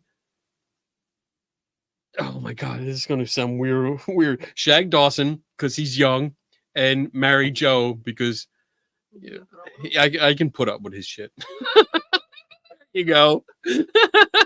Seg is going to be like, what? Why you kill me? Because you talk too much. But I like it. I love you. All right, moving on. That was embarrassing. Steph, hey. Kenny, have you ever heard about Allison Dubious? Dubois. Just curious if you have. What are your thoughts? Allison, I gotta look it up. Let's see, because sometimes I have heard of people or places. They're in the back of my head, and I haven't. I store them back there until it comes up, and I look it up and say, "Oh, yeah." Let's see. Ooh, American. So she is an American author, purported medium. Claims she used her psychic abilities to assist U.S. law enforcement officials in solving crimes, forming the basis of the TV series Medium. Those officials deny it because they probably didn't happen. Her powers as a medium were tested by Gary Schwartz of the University of Arizona. So I haven't heard of her. Scratch that. I have heard about this. So like this rings a bell for the show Medium, that she was the inspiration for it. But all I can say is that Paul Kurtz is mentioned and Ray Hyman. Skeptics such as Paul Kurtz and Ray Hyman say that how do we say that? Dubois? Dubois? Is it Dubois or Dubois? I'm gonna go with Dubois because that sounds better. Let me know if what am Dubois. Okay, thank you, Dubois. So the Ray Hyman and Pearl Kurtz say that Dubois. I sound like a New York. I sound that's New Yorker. Dubois does not have psychic powers. Skeptic James Randi says that people such as Dubois give the appearance of psychic powers through cold reading techniques. For example, when she was doing her first reading of Schwartz, told him that his deceased friend was telling her, "I don't walk alone," which Schwartz understood to be a reference to his friend's confinement to a wheelchair, which Dubois could not have known about. Randy says that Schwartz leapt to an unsupportable conclusion. All right, so it does sound like the same kind of song and dance that I've been through. I mean, I've researched a bunch of psychics and mediums over the years. I do have one that's in progress. I haven't published anything yet, but me and Ben Rafford, my editor, have been working on 20 of there was a story about 20 psychics that helped solve murder cases or missing person cases. And we went through all 20 and none of them actually helped with psychic powers. I want to say that because there was one that the media claimed she was psychic, but she actually wasn't. She was just dumb luck that she found the body. And that was her own words, not anyone else's. But basically no psychic or medium has ever helped officially with missing person or murder cases. And the fact that the law enforcement denies involvement, I'd have to look into it more, which I'm going to write it down. I'm going to write this down on my my list here of things to do.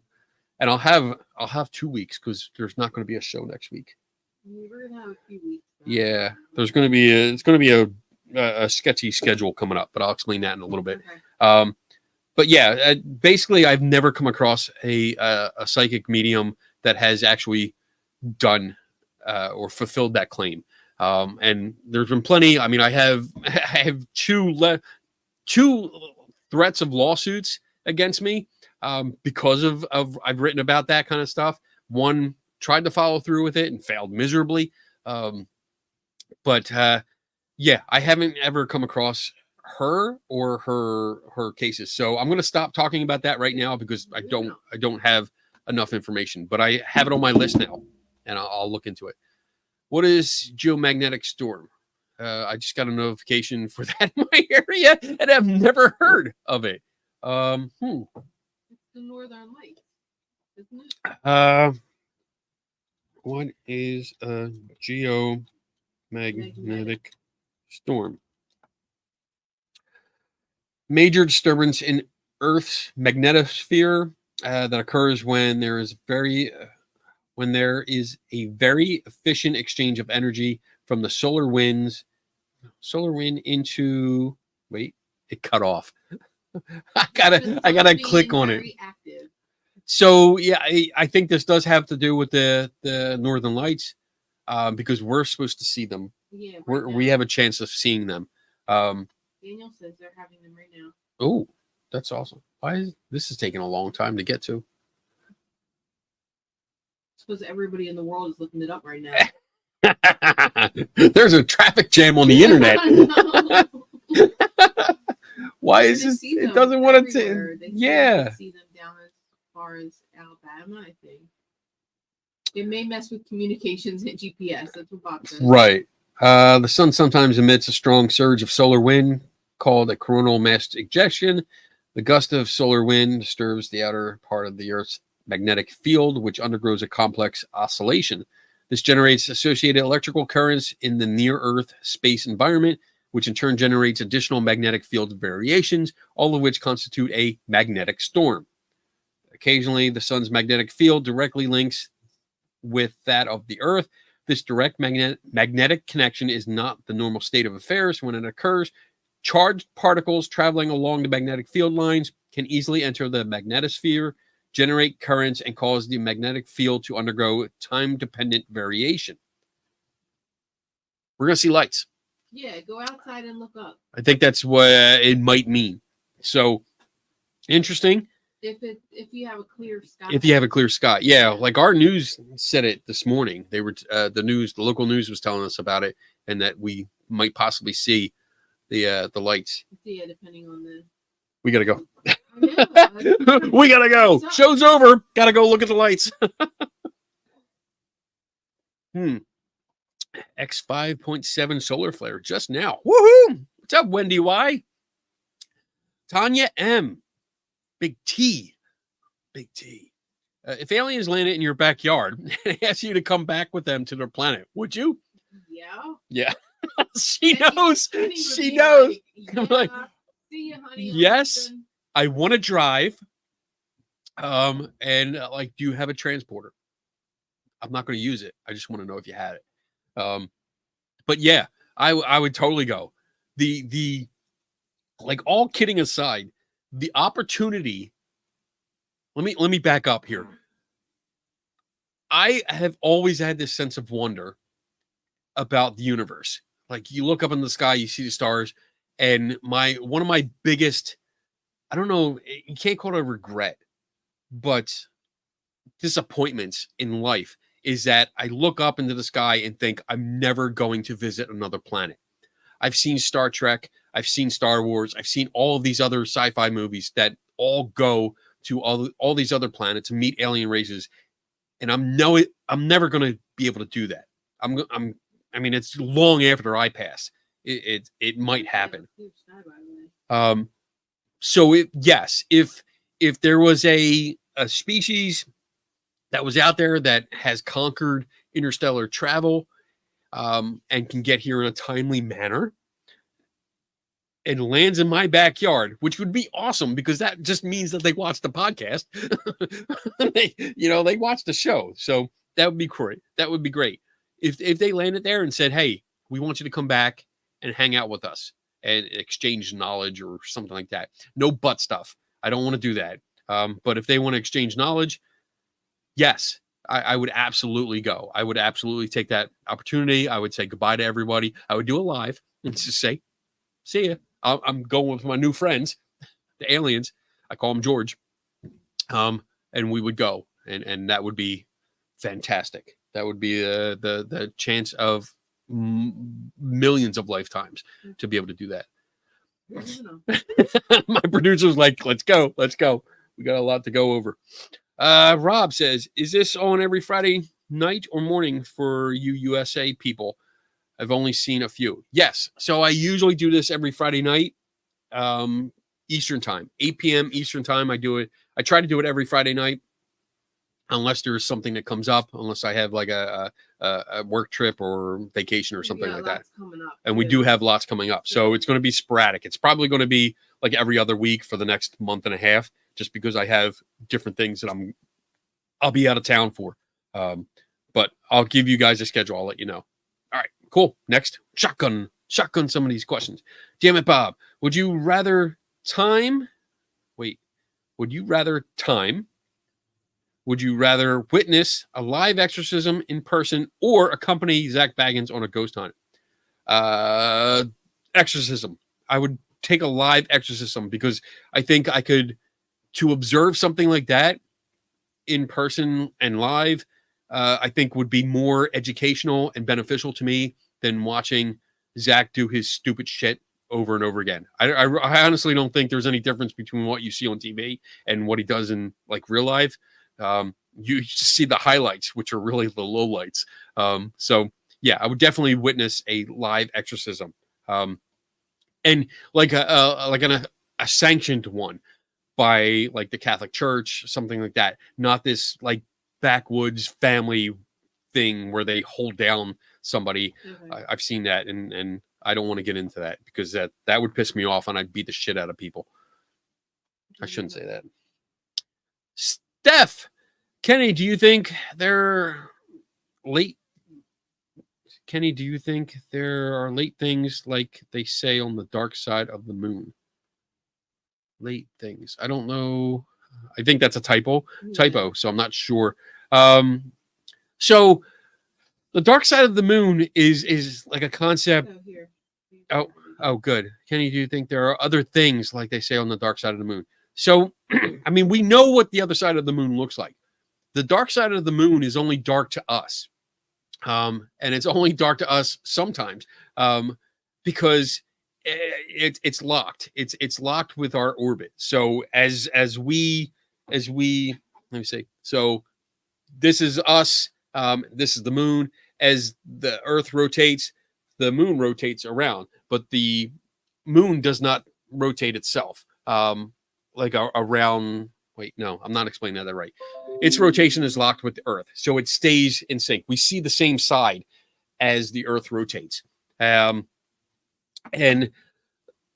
that being said, when we see that there is like, I think it's called a new moon, where we don't see the moon because it's dark, because the sun is lighting up the other side of it. So it's not actually dark on the other side. It's well lit. We also have that other side mapped.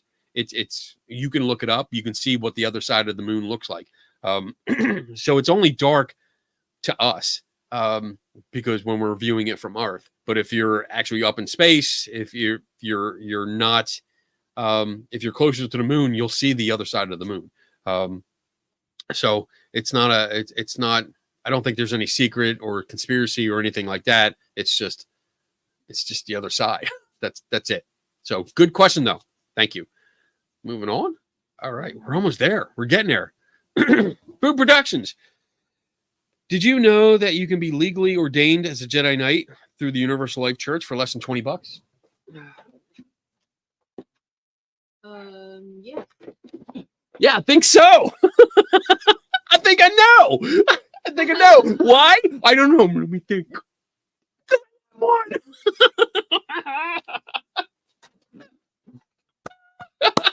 I've been wanting to do that for a while.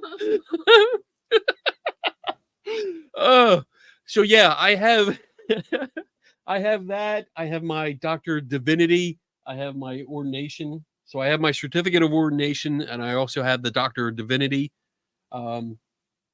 certificate up there. But then, yeah, I did see that, and I was like, oh yeah, I'm not going to let that go by. So I got that. I also have my credentials. I have a press pass from them, so I can actually wear that. And I haven't tried it. I don't think I want to because I don't want to exploit that. But you're supposed to be able to wear that and go into hospitals and be like clergy. I was going to get the parking pass too, but it's not like I visit. I don't really visit, and I would feel wrong. I would feel wrong because I mean that's somebody else's belief system, and for the most part, I think priests that show up at hospitals, like they're there to bring comfort, not to exploit a parking spot. So, not sure if you remember Sensei Nick. Yeah, I do. But he bought a piece of land in Ireland and became a Lord Nick. That's funny. I thought about doing that too. It's like you get that square foot of land, and because you own land, you can call yourself a lord. I really thought about that, but I just could not justify paying. Yeah, I mean, I still might do it. Who knows? Lord Jedi Biddle. I mean that sounds good. The more titles I can add to my name, the better. Okay, and we have one more question. One more. All right. What sci-fi movie that you and Donna would enjoy watching together? I don't think there is one. I always like the Stargate series. Oh, really? Yeah. Like I enjoyed watching that. Okay. The series though, not the movies, right? No, movie. A movie, a sci-fi movie. That would Yeah. be like Star Wars or Something like that, yeah. I wish you could see her face. She's like, Star Wars, something like that. There's Nah. some movies that would fall into that category, and I'll tell you if I like them or not. So, well, Stargate, Star Wars, Star Trek. There are like the Black Hole. There is. Sci-fi movie. Let's see. What's the greatest sci-fi movies? Top sci-fi movies of all time. Let's see if there's. What do we got? Planet of the Apes. No. 2001. No. Close Encounters. Alien. No. What the fuck, man? Blade Runner. No. Back to the Future. Oh, I like Back to the Future. Boom. There we go. We got one. Wow. The Thing. Oh, I love The Thing. The original, not the remake. That was shit. Alien. Did I say that already? Yeah. Alien, Dark Star, The Abyss. That was good. I like that one. Some of them I don't recall seeing. Fifth Element. I like the Fifth Element. Yeah, we're gonna go with that. Yeah. That's even better. I love the Fifth Element. Multipass. The Multipass. Multipass. Corbin Dallas. Corbin. Corbin. No. War of the Worlds. The original. Again. Let's see. People are saying Flash Gordon. Flash Gordon. Yeah. Contact. Ooh. Contact was good. Last Starfighter. Hell yeah. Yeah. See, I haven't watched all these, or if I did, I either fell asleep or I don't remember. So Yeah. Which one did you fall asleep at? We were in the I theater. fell asleep at a lot of them.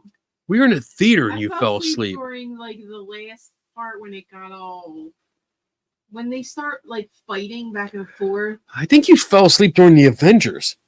I did. Yeah. The Like Avengers. the When they, Avengers. like, start at the end. Yeah. I'm like, and it Endgame. was only You for, fell like, asleep. 5 minutes. It was like most of the fighting, and then I'm like, oh, good, I'm done. Guardians of the Galaxy. And I like Guardians. That was good. Invasion of Body Snatchers. That was good. See, yeah, I'm definitely more of the sci-fi fan here. I mean, all Yeah. these films that I'm looking at, Godzilla, My favorite movie of all time is What Penny. Wizard of Oz. No. What? My favorite movie that I would just put in the VCR at any time and watch it and laugh my ass off. Oh, Arthur. Arthur, exactly. Yeah. The original Arthur. That's not sci-fi. No. But yeah, it's a that's what comedy. I That's like. good. That is good for a comedy. That is good, but I can't watch it like over and over like that. That's weird. I mean, I guess because I liked it, but it's like, okay. I watched it 300 times with you. I'm good, but I'll watch it again with you because I know you like it, and you have a great laugh. Matrix, the original. Matrix is okay. The first one was Dudley good. Moore, that's what I'm talking about. What, Independence Day, the first one. Yeah, I like that. Starship Troopers, I liked it, even though it was corny and over the top. I liked it. The Day the Earth Stood Still, I like the original better. But yeah, good question. All right, are we good? Yeah, We are set. good. Awesome. Look at that. We are at 2 hours. That's Good awesome. timing. How about George Burns? Oh God, Oh, 1 and 2. Yes, Oh my Yes. gosh. that was good. That they were. haven't I don't. watched that in That's not so sci-fi long. though, is it? That's No, comedy. no, this is more That's comedy. But they were good with George. Oh man, But George Burns was I'm a so more good. comedian than I like comedies more than sci-fi. Yeah, and I mean, I like both, but I definitely lean towards sci-fi because I just like them better. All right, so we are going to wrap up because we're at the end here. I do want to announce that I've brought this up before. I'm going to put the link in the chat room. May 25th and 26th, I will be in Raleigh, North Carolina with the Triangle Skeptics. They're holding a Skeptic Camp, which is a one-day conference that is free. No charge, no ticket price. It is free. It's a day of lectures. I know I'm going to be down there talking about investigating methods, my investigation methods. There's going to be other speakers talking about let's see. There's Susan Gerbic. There's Rob Palmer. There is Eric Engelhaupt. I think I'm saying her last name right. And then there's also, let's see, speakers and presentations. There's me, Eric Engelhaupt, Susan Gerbic. There is Eric Harris, who is a retired neuroscientist. Rob Palmer, who is a retired aerospace engineer. There's going to be a lot to do. So if you want, I did put the link in the chat. I did, right? Did I? Yeah, I did. Okay. So if you're interested, if you're in the area, come out, hang out with us. Something else I want to promote is that every Tuesday at 3 p.m. Eastern time, I do a TikTok Tuesday, which I go live pretty much like this on TikTok, and I go live for an hour, and I answer questions, and pretty much this. It's the Skeptical Help Bar, but on TikTok. What else do I have? Triangle Skeptics. The next event I can't tell you about because it's a secret. The 15th. The 15th, I will be in West Virginia. Grafton Monster. Oh, the 15th of June. I'm sorry. You're in the wrong month. Sorry. Mom. Yeah. I really should have these. I have that title that says Bob's Monster Festival. Hold on. I'm trying to do like 3 things at the same time. So I will be at the Grafton Monster Festival as a participant. That is located in Grafton, West Virginia. And our friend Daniel Reed will be speaking. He actually will be a speaker there. He's going to be talking at this Monster Festival. So I'm going to be traveling down there for that weekend and hanging out for that. So if you're in the area, please come out and support Daniel and hang out with me. We can have a couple drinks. We can have a couple beers because it's a Monster Festival. I mean, that's what you do, right? Oh, yeah. So definitely I want to come out and support him, and I want to see what he's going to talk about. Plus, I bought a box of Milk Duds so I can have something to throw at him when he's speaking because I like doing it. I like, bam, because they hit you. It's not something you can ignore. When a Milk Dud hits you in the head, you know it.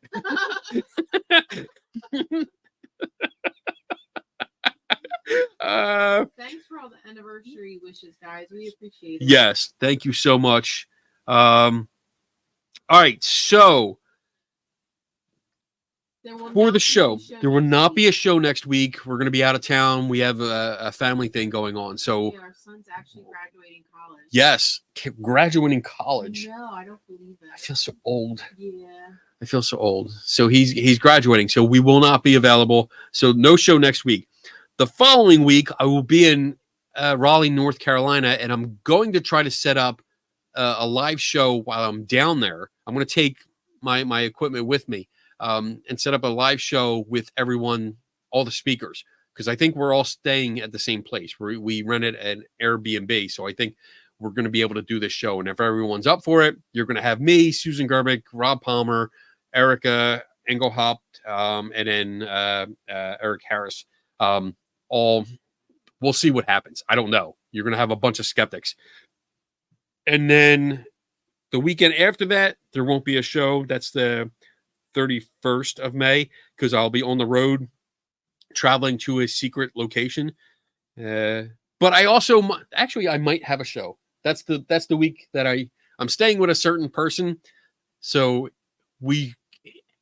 I might be able to do a show, and if I do, you'll be interested because it's a fun guy. It's a cool guy. So that's all I'm going to say right now. That's it. But because I'm being very cryptic and I want to go drink more. So with that, with that said, everyone, thank you so much for making our anniversary so much better because it was like we had a great dinner. We had a great day. Yeah. We went out. Well, maybe some of that 70-30 came out because we went some flea markets. But great day, great dinner. Eat a lot of meat. A lot of meat. And then we get to share this with you guys and talk to all you guys. And I mean, we've had a great audience all night, and you guys are just awesome. And I've said this before, but I'm going to say it again because it's true. You guys make this show. There would be no show without you. You guys make it interesting. You guys are the drive that keeps me coming back and doing this every week because I love the interaction. And you have great questions and you just make it so much enjoyable for me. And for Donna, I hope, Yeah. right? Yes, good. And with that, I think, am I done? Yep. Am I done? I'm done. All right. So have a great night. Have a great morning, afternoon. And the Mother's Day. Happy everybody. Mother's Day. Yeah, Yes. Mother's Day Sunday. Don't forget. Wish your Uh, moms a happy Mother's Day. Wish your mom. Call your mom. I have to call my mom. Say hi, happy Mother's Day. And talk to her. sorry for those that don't have any. Yes. They've moved on. But know that you are still loved. Yes. And with that, I will see you in 2 weeks from today. On the Skeptical Hellfire. Good night. Good night, guys.